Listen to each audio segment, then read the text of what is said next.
Hello guys, so welcome back to the channel. I hope you have seen the previous videos in which we had talked about the mole concept. So previous video was basically an introduction video about what is a mole. It was about the understanding about that concept, and also we had talked about two very simple formulas by which you can solve the numericals.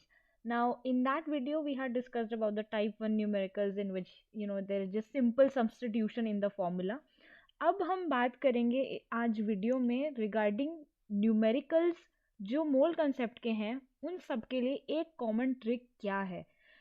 होता क्या है कि मोल concept के ऊपर काफ़ी सारे numericals based आते हैं, but all of them are of different complex types.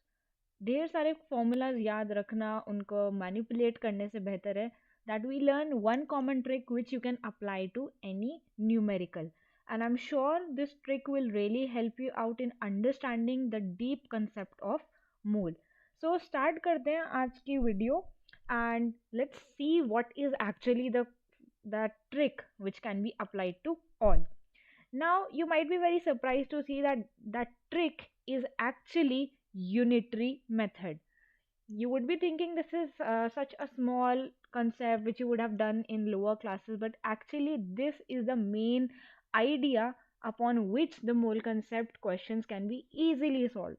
So सबसे पहले मैं यूनिटरी मेथड को दोबारा सिंपलेस्ट टर्म्स में आपको दोबारा याद दिलाना चाहूँगी कि व्हाट वाज यूनिटरी मेथड, क्या करते हैं इसके अंदर।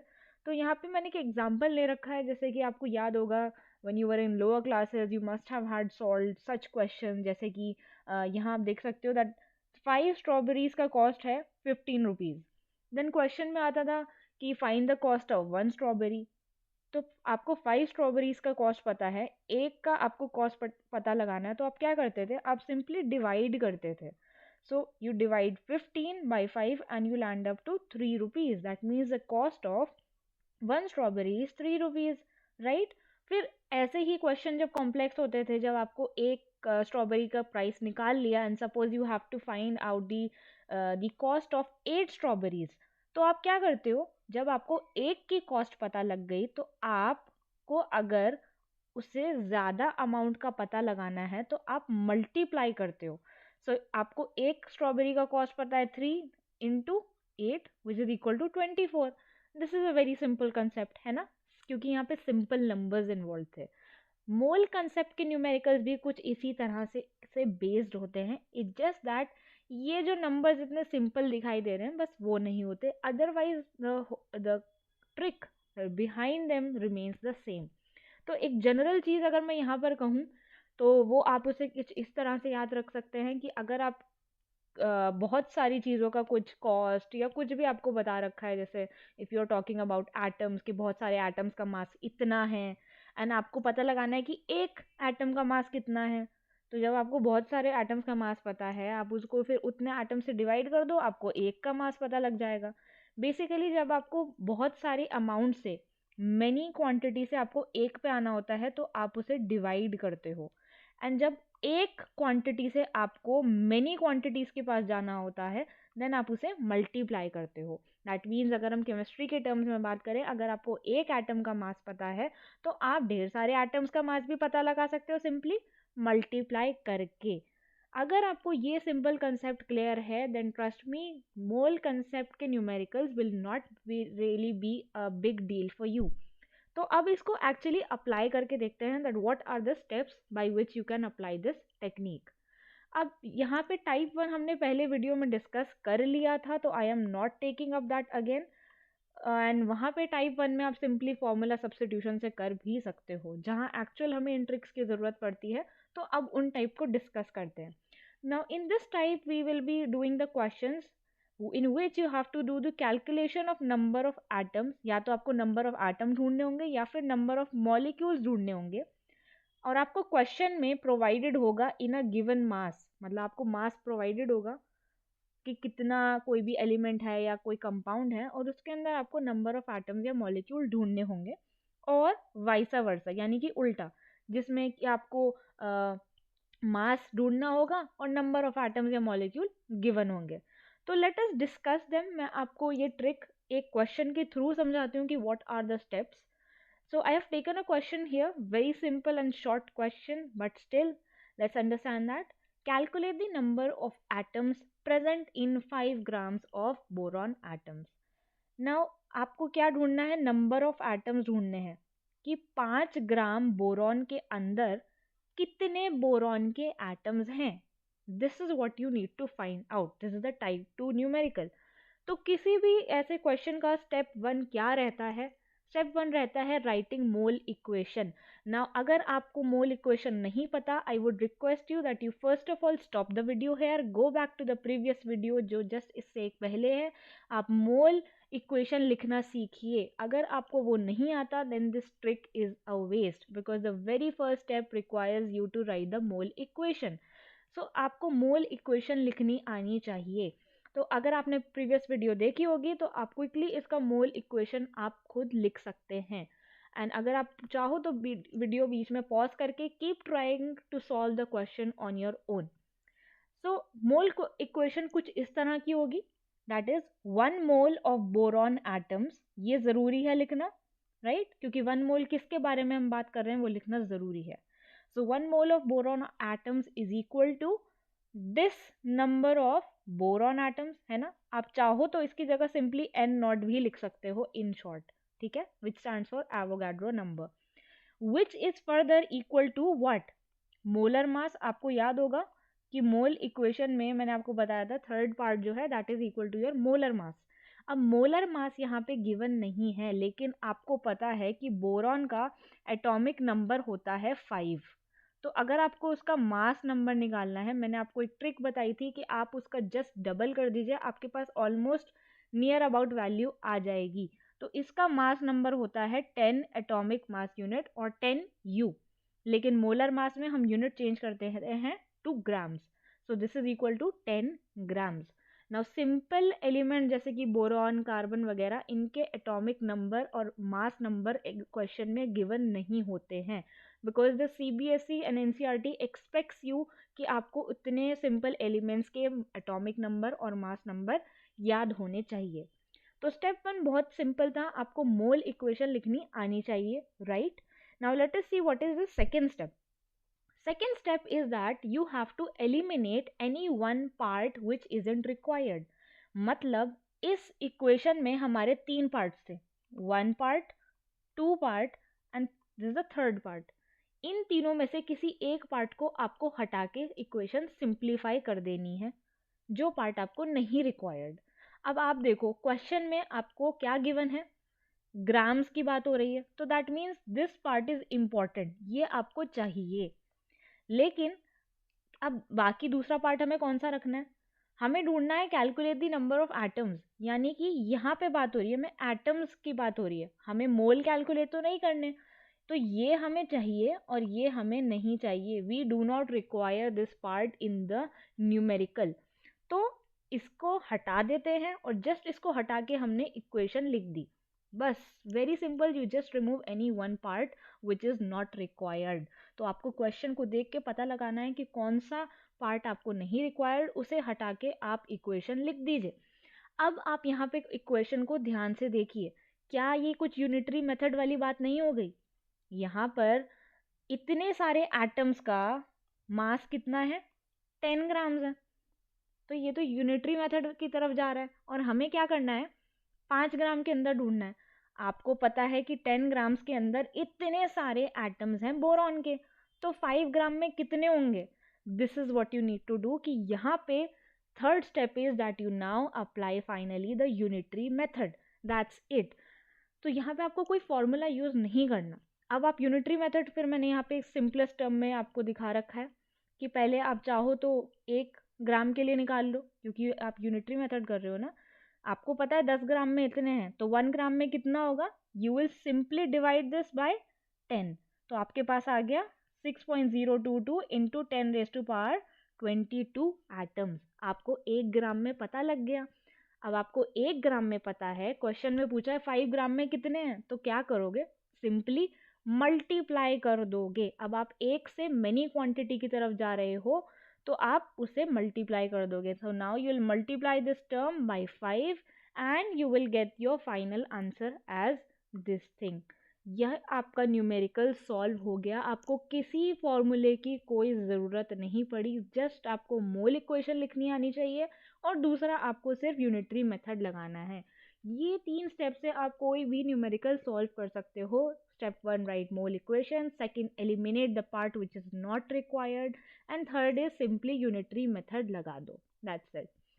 ठीक है, अब एक और क्वेश्चन देखते हैं which is the opposite form.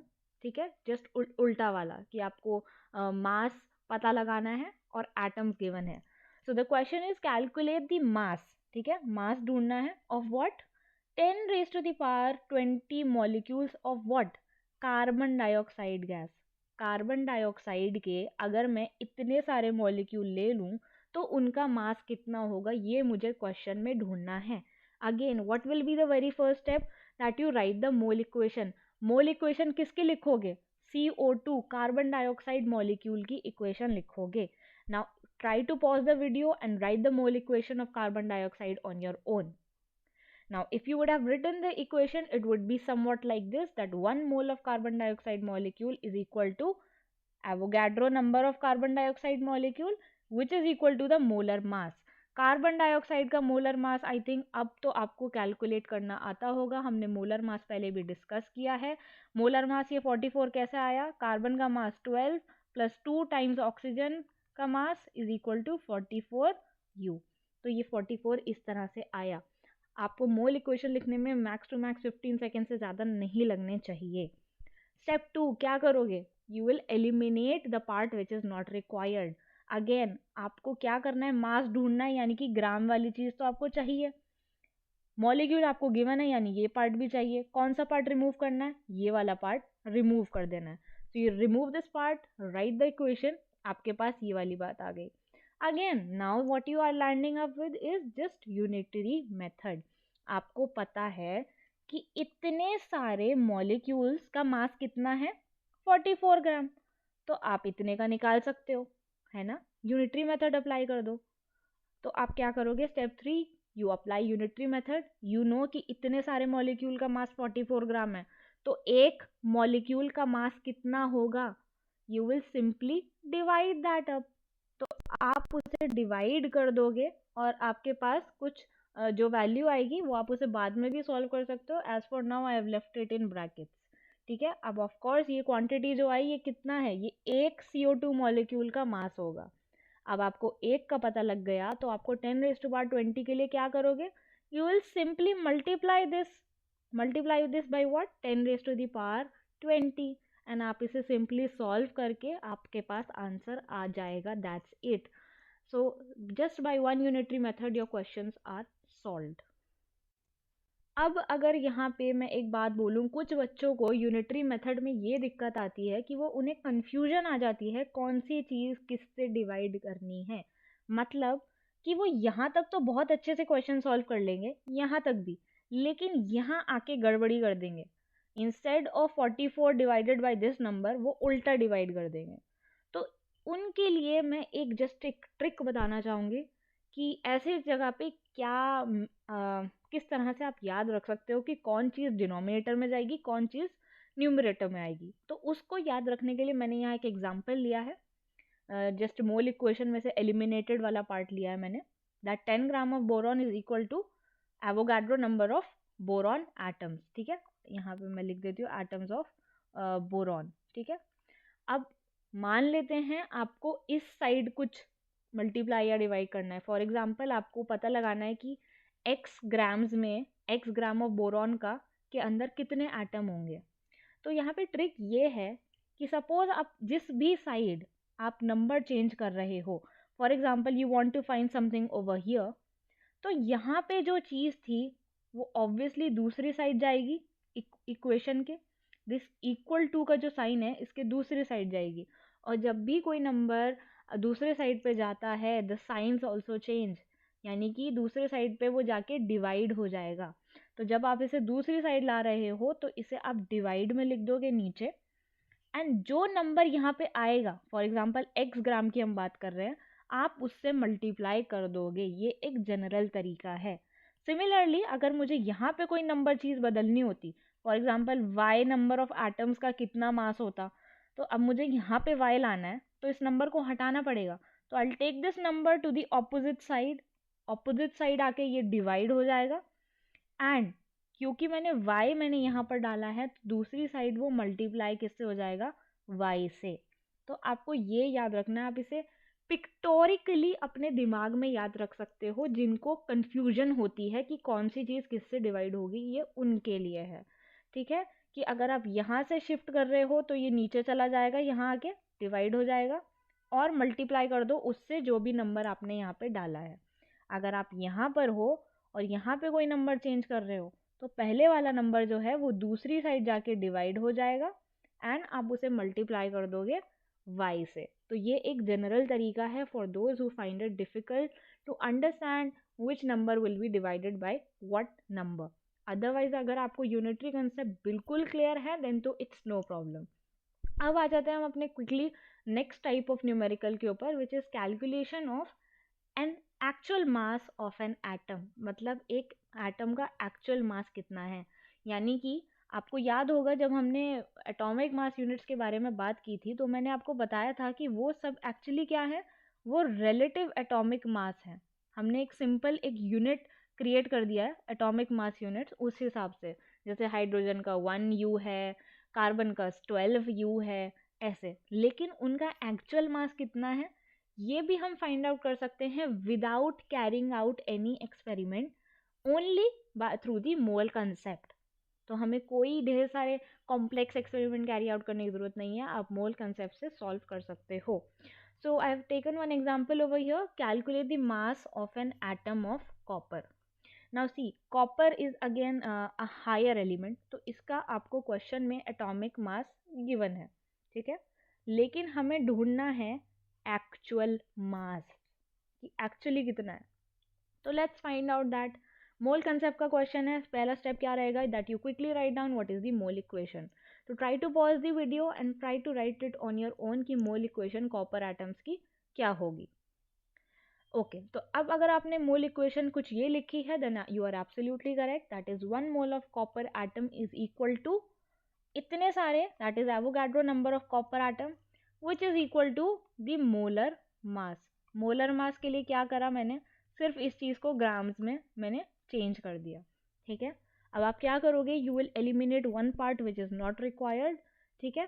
तो अगेन नाउ यू सी आपको कौन सा पार्ट रिक्वायर्ड है, तो आपको कैलकुलेट क्या करना है, मास कैलकुलेट करना है। तो ऑब्वियसली ये पार्ट तो रिक्वायर्ड है ही, ग्राम्स की बात हो रही है ना, मास का मतलब ग्राम्स से कोई रिलेटेड चीज़, ठीक है। एंड दूसरी चीज़ फिर आप यहाँ पर किसको रखोगे, हमें यहाँ पर मोल तो कुछ दे ही नहीं रखा क्वेश्चन में, ना हमें मोल कैलकुलेट करना है, तो आप किसे रखोगे, आप इसको रखोगे, क्योंकि हमारी बात हो रही है यहाँ पे एटम्स के बारे में बात हो रही है, तो आप इस पार्ट को रखोगे, इस पार्ट को एलिमिनेट कर दोगे, तो आपके पास इक्वेशन क्या आ जाएगी, कुछ ये आ जाएगी।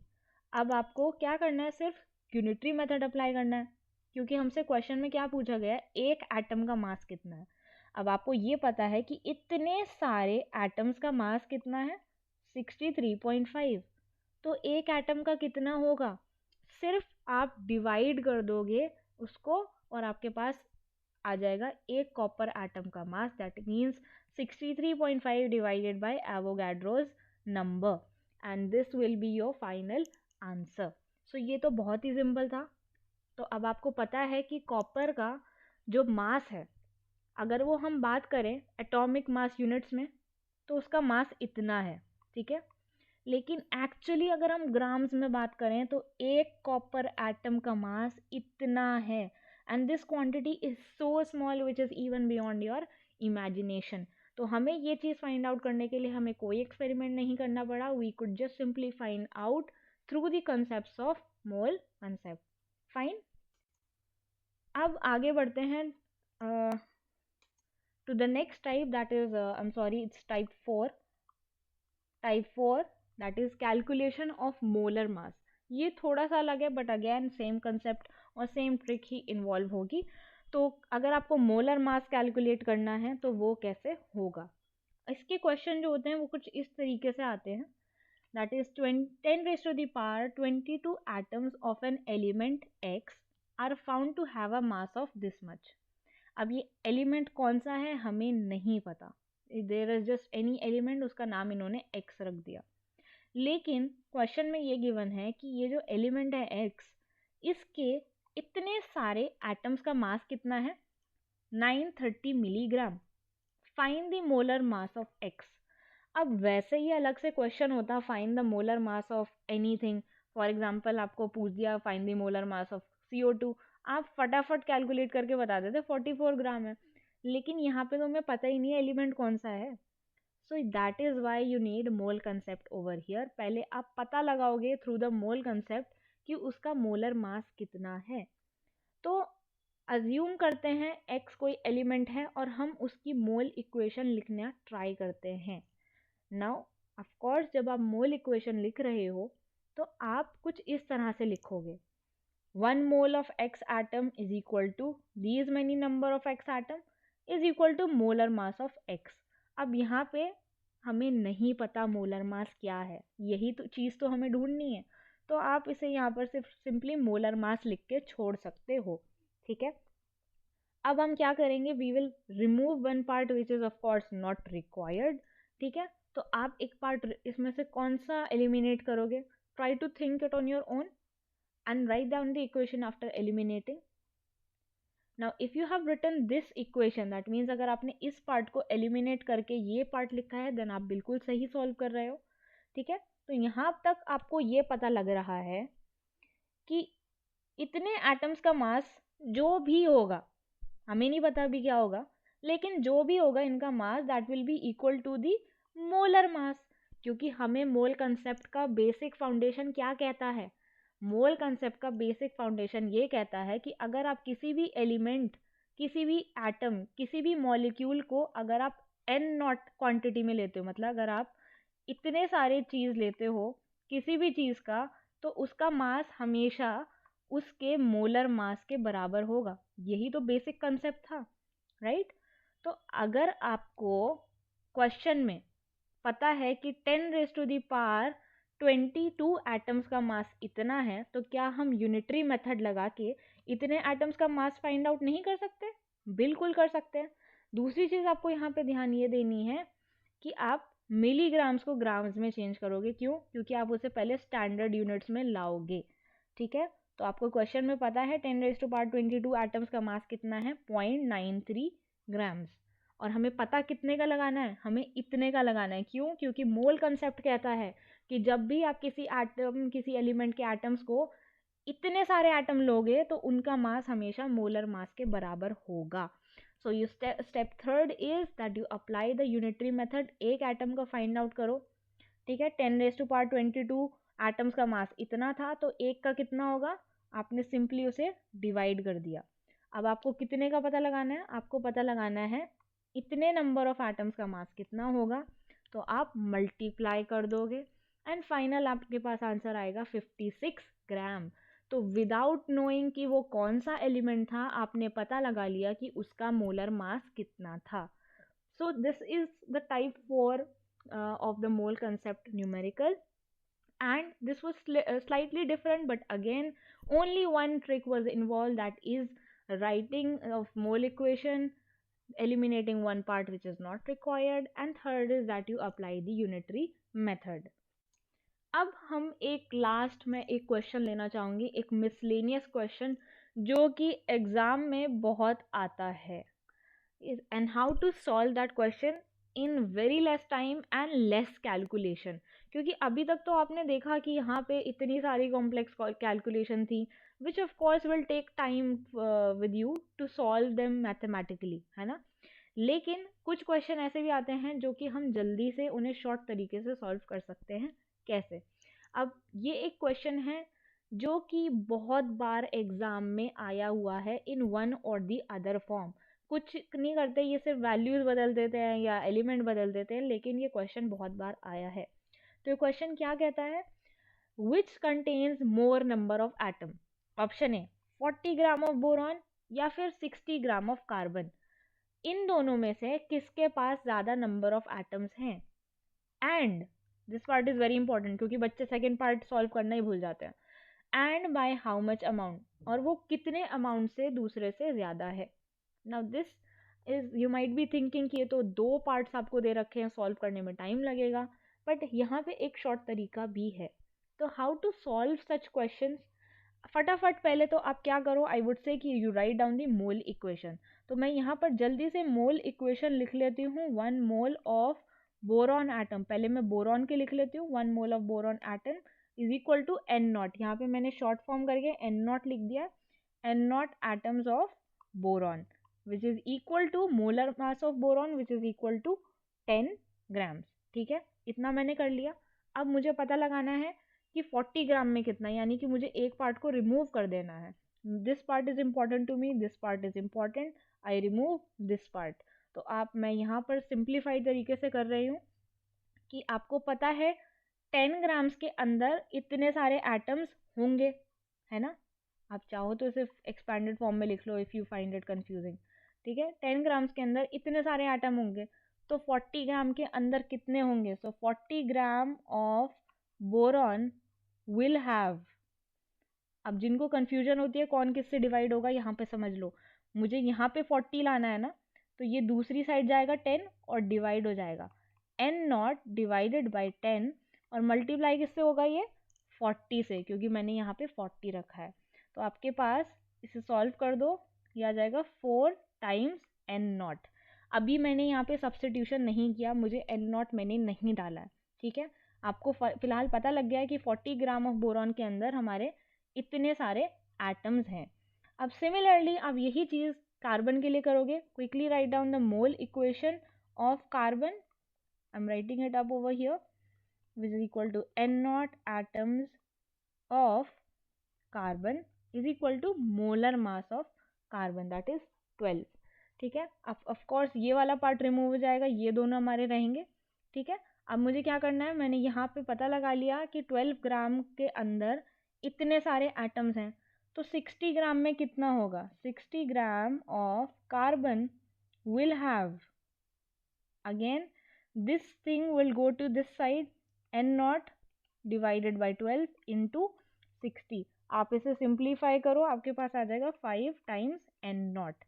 तो अभी मैंने कुछ सॉल्व नहीं करा, लेकिन यहाँ क्या आप आसानी से देख सकते हो कि कौन सा अमाउंट बिगर है? ऑफ कोर्स अगर मैं कंपेयर करने को कहूँ तो ये यही होगा, 5 times N naught is greater than 4 times N naught. आप सिंपली इसे वेरिएबल मान लो ना, आप 4x लिखो या ऐसे लिखो, एक ही बात है ना, 5x is greater then 4x, ये वाली बात है। तो आपको यहाँ पे क्या पता लग गया? आपको ये पता लग गया that carbon, 60 gram of carbon has more number of atoms. Part 1 of the question is solve without any complex calculation. लेकिन सेकेंड पार्ट क्या कह रहा है? बाय हाउ मच अमाउंट, यानी कि हाउ मच अमाउंट मीन्स आपको डिफरेंस कैलकुलेट करना है दोनों का, कि कितने अमाउंट से इनमें फ़र्क है। तो आप क्या करोगे? 5 N naught minus 4 N naught, और इसे आप सिंपल मैथमेटिक्स इक्वेशन की तरह सॉल्व करोगे। जैसे वेरिएबल्स होते हैं ना, 5x माइनस 4x कितना आया? 1x आया। तो ये इस एन नॉट को आप वेरिएबल मान के 1 N naught is the answer which is equal to, अब यहाँ पे आप वैल्यू सब्स्टिट्यूट कर दो, 1 इंटू 6.022 इंटू 10⁻23, जिसका मतलब यही हो गया कि 6.022 इंटू दी 23rd पावर, कि मतलब 60 ग्राम कार्बन में इतने ज़्यादा एटम्स और हैं in comparison to 40 gram boron. Now this question is the most favourite question of many examiners. ऐसे बहुत क्वेश्चन आते हैं which you can easily solve out by this way. तो बेसिकली आप एन नॉट को सब्स्टिट्यूट मत करो, नहीं तो अगर आप एन नॉट को सब्स्टिट्यूट करके सॉल्व करोगे it will take a longer time. तो आप इसे इस तरह से भी सॉल्व कर सकते हैं। तो I hope we have done enough practice of the mole concept numericals in this video, और सब में एक ही चीज़ लगी थी which is the unitary method। ठीक है, ओवर द टाइम आपकी स्पीड इंक्रीज करती जाएगी, तो आप डायरेक्टली मोल इक्वेशन के बाद आप सीधा थर्ड स्टेप पे आके यूनिटरी मेथड अप्लाई कर सकते हो, जैसे कि मैंने यहाँ पर किया है। तो आई होप आप लोगों को ये आज की वीडियो पसंद आई होगी और समझ में भी आया होगा। With this one trick you can solve almost all the mole concept numericals, and if you like this video please Don't forget to click the like button, share it with your friends so that even they can have some benefit out of it. And if yes, if you're new to the channel, so please do subscribe and support our channel. So thank you so much for watching, and if you have any doubts, please leave your doubts and anything in the comment box which you want to share. So thank you so much for watching, and bye, and take care, stay safe at home.